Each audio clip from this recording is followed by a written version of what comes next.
Yeah, sorry, I'm still adjusting. Anyway, y'all, what's up? Me, it's Tasha C in here again. I sorry, we just gonna keep that in video. Anyway, whatever.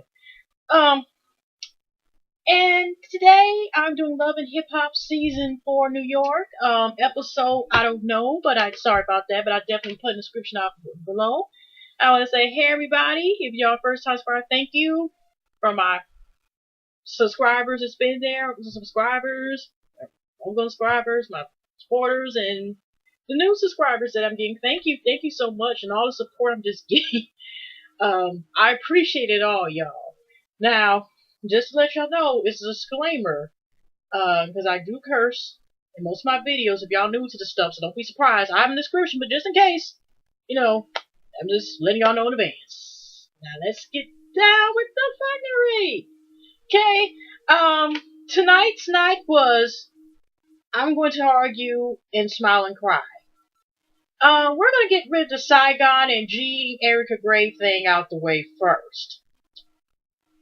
I like to point out that the baby even knows it was dazed and confused because he wondered like what the heck is going on and stuff like that, right? And he's sitting up here, wants to make it where he thinks like Erica Jean Grey cannot. He cannot, that she cannot, pardon me, get anybody better. So for the sake, maybe since she's the mother of his son, maybe that's the difference why he's not trying to work it out with his second baby mom, or his other baby mom. Well, that's not a second. She's actually the second. Because remember, his kids are exactly like a month apart. And he wants to work on, so the baby will have proper care. And he lets us know that he is a good researcher because, again, just like he had us know that we had to go on Google to realize something was wrong with this child's speaking ability or the level speaking that he should be, words he should be able to perform and say and speak, he decides to let us know that he has read 5 novels from the live romantic novels from the library. He has read at least 10 short stories from Kindle, and he's even went to Barnes Nobles and got a couple of stories for those.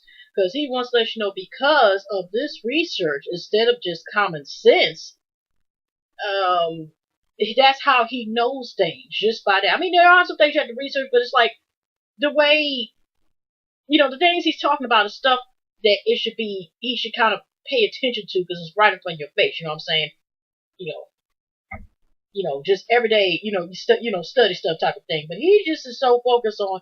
I took the time to type out and read something, so that's how I automatically know that. And romance novels, 9 times out of 10 are fictional. So what are you learning from a fictional novel? Okay, anyways, I digress. So, anyways, Saigon is not a condo. The baby only comes there once a week, and he, like I said, wants her to move in, and she wants to take it slow. And like I said, he's comparing like she ain't gonna find nobody better because the romantic models had told him so. And I'm surprised he doesn't bring back up also with his acting ability. Like he knows from even doing. I don't know if Entourage was the only thing he did, but like I said, he knows it all. And he's calm, and like I said, he's they could, like I said, next I could understand Erica Grave like being hesitant. I don't know if she will be crazy enough to move in with him and stuff like that, but we will see in the future. Now, next, let's get out the way because I think that's all we had to do with them in this episode. Let's get the Tahiri thing out the way. Her and her sisters, 2 other sisters. I don't know how many sisters she has in total, but they're going to a twerk class. Her sister Lexi, which I told last time that she needs to drive away, has parked right back in, and her and Lexi have got, obviously working back cool again. I guess since she sent daddy, they send money to the daddy, whatever, to save his house in Dominican Republic. And they have a little sister, and they're here talking about how she said, and did y'all notice, like, even if they had closed caption, if y'all had the closed caption on how fast Sophia was talking about face party, and then she was talking about how, Joe came up in there, and then they were hugging each other, stuff like that. He was talking about Music of the Stars, and then she kept on talking real fast, and she couldn't stop talking like this, and then she kept talking over and over again about, I'm not still loving, I never still in love. I mean, she said 10 minutes in 1 second. Okay, didn't y'all remind, if y'all remember the Cosby Show, or they still keep playing it over and over again, that we all remember it was two characters, I think Vanessa and I forgot, when they had the new, not Erica, what her name is, with the cousin that moved in, they both had friends that talked it that fast, okay? And so that's what it reminded me of. So, I mean, they their sisters, so maybe those are her sisters, so they know, maybe they talk like that all the time, but I stopped. I couldn't, not like I was worried about her talking, repeating about how she keeps saying over and over Joe, and then she goes back with Joe. But it made it a little bit more confusing to me personally because she just couldn't stop. Okay, yeah, she was going Twister in that speech. Okay, Twister rapping. Y'all don't ever heard of it. So, anyways, she's going fast forward talking about, they asking if she's still in love with him. She says, I don't know for sure. I mean, I love him, but I'm not still in love with him. But she has the biggest smile on her face. And to fast forward, it kind of, her and Joe meet later on. She was like, after they made a face part, I just knew he was going to bite me for lunch. And she's just all giggly smiles. She claims it's because her and Lexi and their relationship is getting better. But I think now those feelings that she has with Joe's also there too. Not when we see when they first appear, like out of anger or anything like that.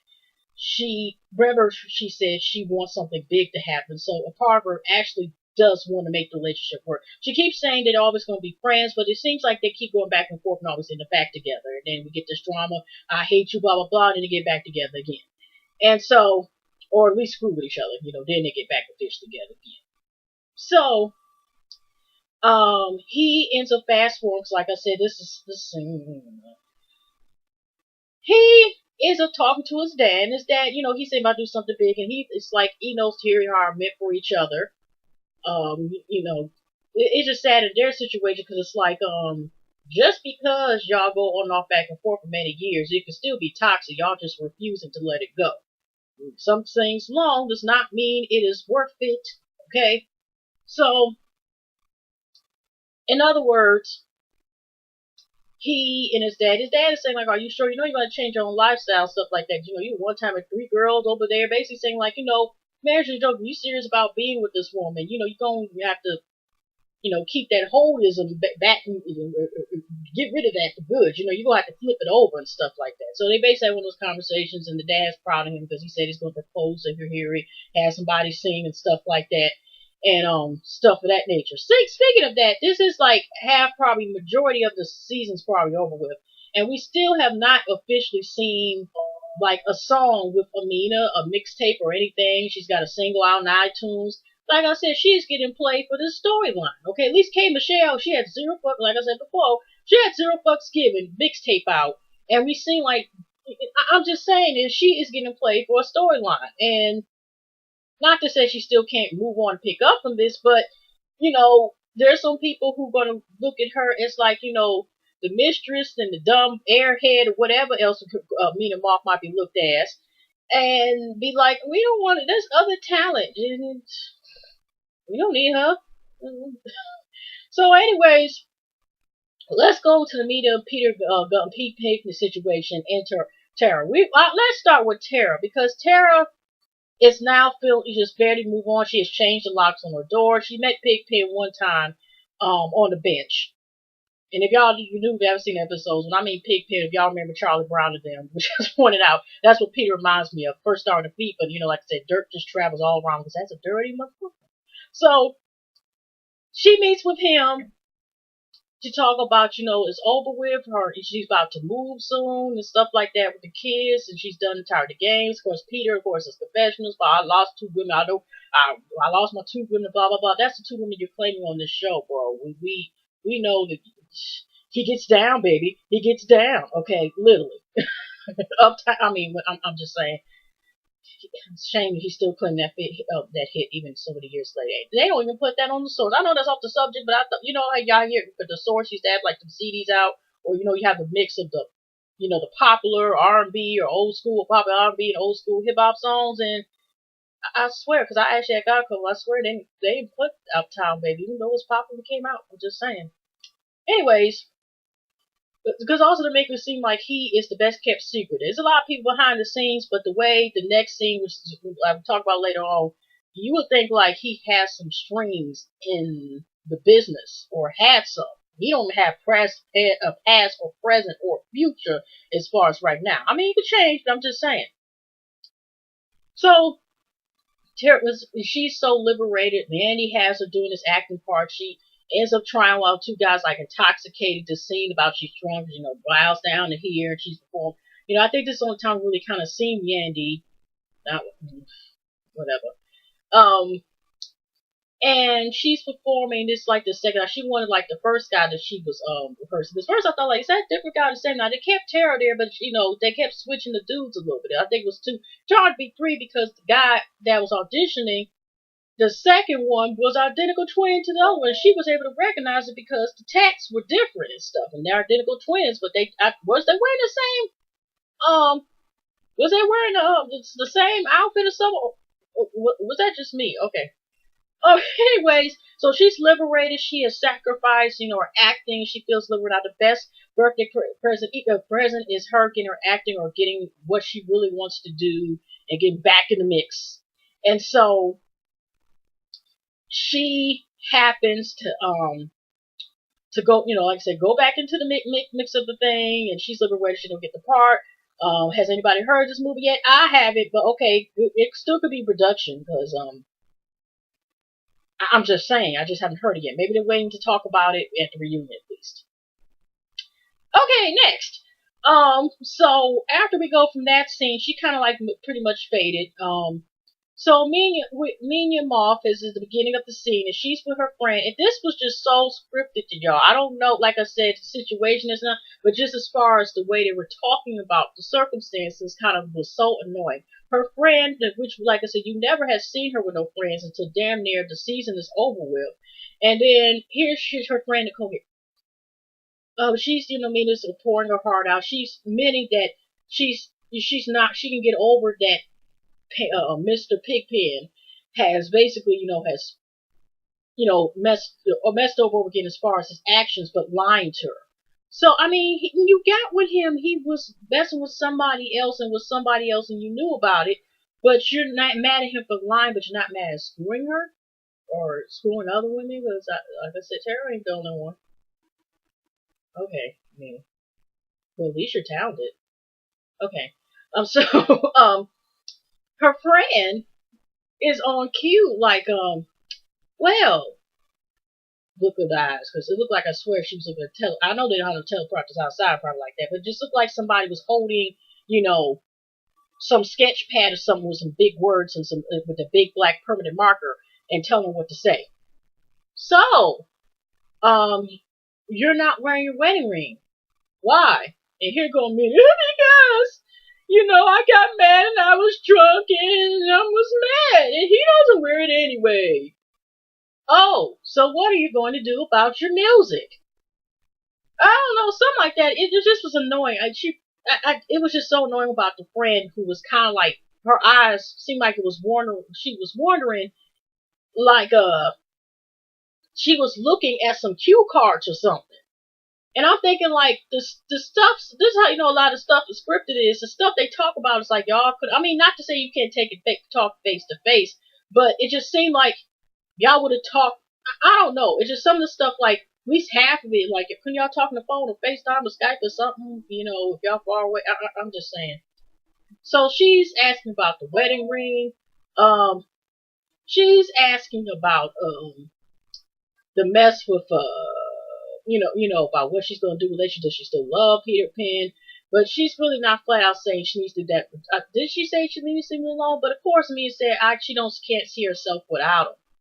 Well, the sister, I forgot to mention, was my last review, had admitted that she is known for doing this a couple times. I don't know if she meant like she's known to mess with men that are already taken or not. But she's always known for putting herself, I guess, in toxic relationship. I don't know if it was the first time, but the sister did say something along them lines.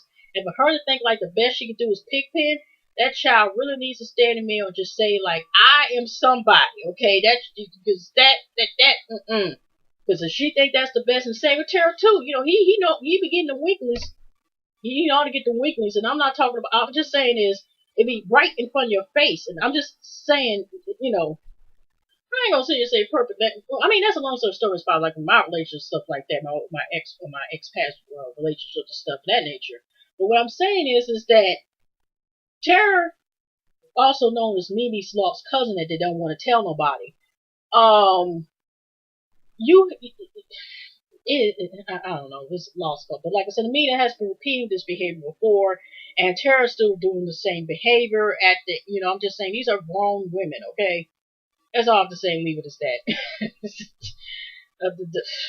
Hope they finally get together because there's so many times you can keep saying this over and over and over and over and over again. And if you're not going to do anything, stop saying it's over or actually do something about it. So, but she wants to stay with him and stuff like that. But, of course, she gave him the ultimatum that he has to act like a husband finally, even though he has not been acting like a husband finally.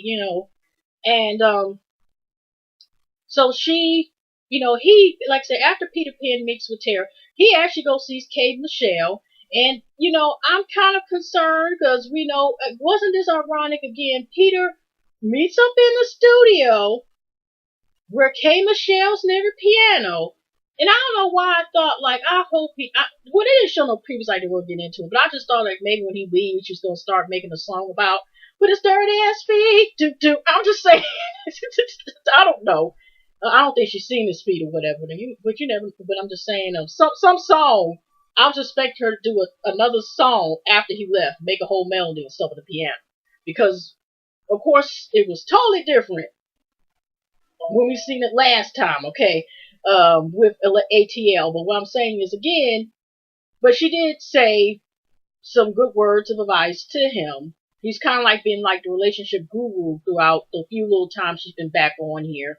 For the 20 minutes she's been on the last four or five episodes. About, if you want somebody, you go for it. Because he's saying, what should he do? And I'm sitting here like, because he knows that that's K. Michelle's Tara's friend and all this other stuff, but it's like,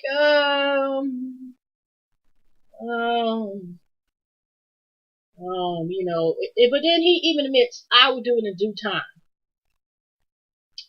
But then he mentioned Tara about 2 episodes ago, that he is not planning on probably changing or anything, that he's 44 years old, you can't tell me to do this and this and that.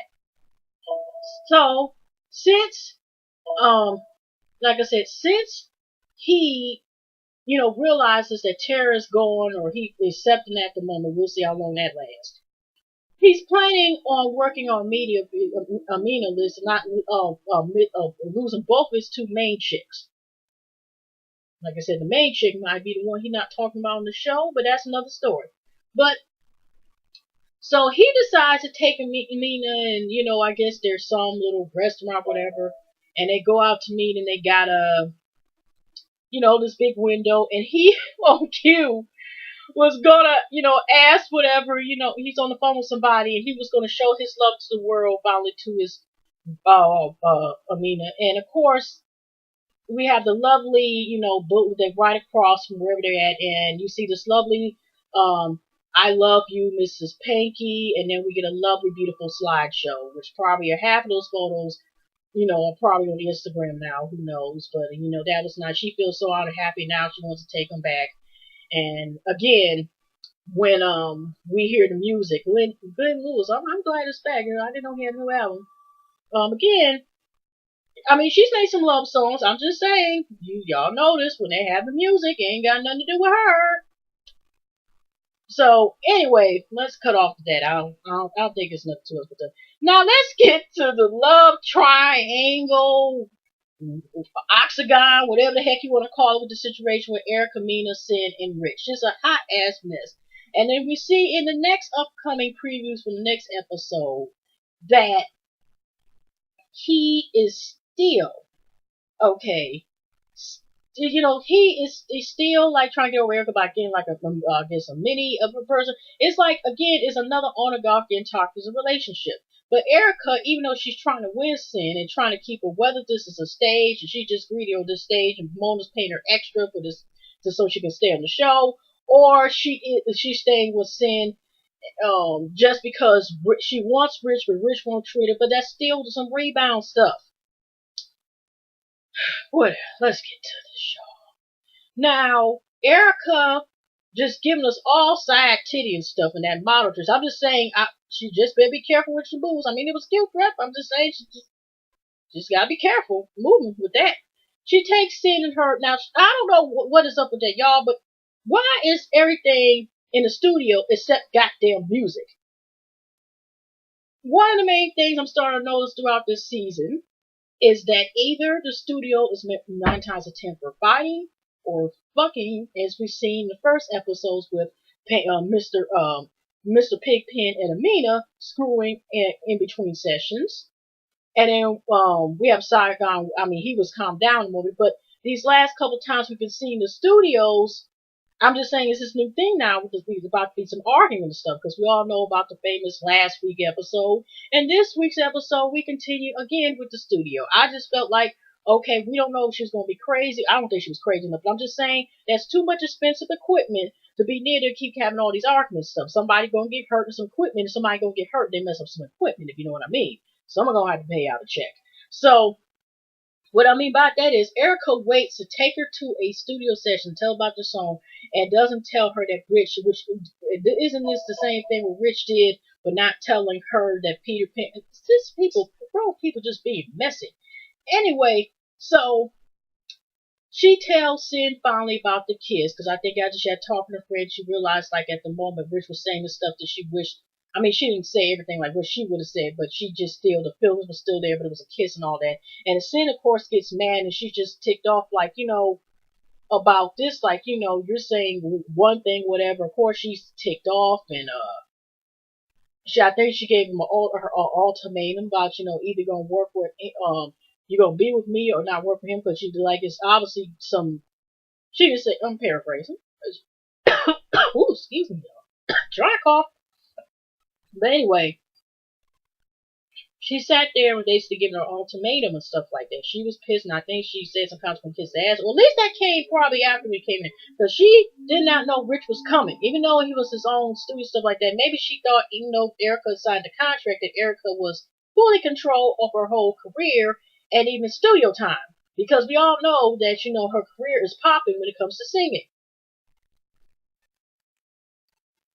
Okay, anyways, so here come Rich in there, and Sin is already pissed off about what is this, blah blah blah blah, this and that. I don't know what she had said, but next thing you got Rich back doing his usual. He's picking up where he got famous off of going off with Samaya in the first season of Love and Hypnotic New York, and they're just arguing back and forth. And Erica's trying to calm the situation about Sin. He's telling her basically Sin can leave, but Sin, like I said, is kind of acting up, and she's pissed off because about you know he let her know, like, this is my studio session. But then to get under her skin, he's like, I'll just lend you for a second. That's mine or whatever, just get under her skin. Of course, so he's like, I'm not leaving here. And I don't know, she was like about to get, I mean, I just seen this. I just seen this with the arms in the chair. I don't know if she's going to do something or think she's going to do something. I'm sorry. Like, I feel like this. When it comes to that situation, women, unless you are defending yourself in the meaning that if a man is trying to physically attack you and you're trying to get out of the situation, you have no right on a dude, okay? So if then Rich would look like the dickhead. I mean, he already is a dickhead, but I'm just saying more of a dickhead. If he would have sat there and pow, pow, pow, if she would have called herself trying to use some stiletto nails if she had some and try to scratch her face, I'm just saying is, you better be careful, okay? So Erica's trying to bring in. He's telling her, she can leave, take that beat, some of that. That's your girl. You all handle that. That's your personal stuff. And then, Erica, wait, blah, blah, blah. And then she leaves. Sin leaves. And Erica again's crying and everything else. And again, she keeps on trying to make it seem like, see, it is confusing. Is Erica wants something where maybe she wants to keep both. Maybe because she wants Rich, but she wants Rich to treat her like Sin treats her. She wants, obviously, an android or a person, a combination of both. I don't know, because it doesn't make any sense. She can't change nobody but herself, and she never mentions that son. But I mean, her son is still underage, and I think less than 18 or something like that. But that's who she needs to be focusing on, as far as like, that's guiding that the best you can do as far as being a good mother to her son if she has custody of him. I'm just saying. But what I'm saying is that, or even, she's still around. She never mentions the boy at all. That's under the radar. But, make a long story short, the argument again, she has to sit here and does a 5 minute thing and they're arguing back and forth. She's like, I won't go after her because I was like that for you. We were with each other last year. You didn't come and fight for me, blah, blah, blah, and that, this and that, and that. Again, she's comparing Sin to Rich. And it's like, you don't need to be in any darn relationship besides being one with yourself because that girl don't need help. So, her being the firecracker she decides to go ahead later on after we get this fiery scene for suspense and hopefully everybody keep watching. Yeah, we all. What's the dead. And the last scene I wanted to bring up was now she decides, even though she's on contract, she wants to do her career whether Rich helps her or not. And like I said, the contract obviously still is standing. Nobody has ripped up nothing, or the contract has not been ended or anything like that. But like I said, Rich also knows that he only wanted to work with her again, not more so because of the money thing. Maybe it was a little bit, but more so because he still has feeling her and still wants her on his team, okay? And that's one of the main reasons why he did that. So, she decides to have a choreographer, the producer of the song, hire a choreographer, and he gets this call, ring ring, that he's due to pay for this dancing session or choreography session, and all I seen was this. It was kind of like the same thing. Remember Jocelyn, and she just did this one move or something or some role and did the same move after she did choreography. I'm just saying, So she sat there and basically was wondering why he was there. Okay, this dude, Rich is managing Erica, ain't he?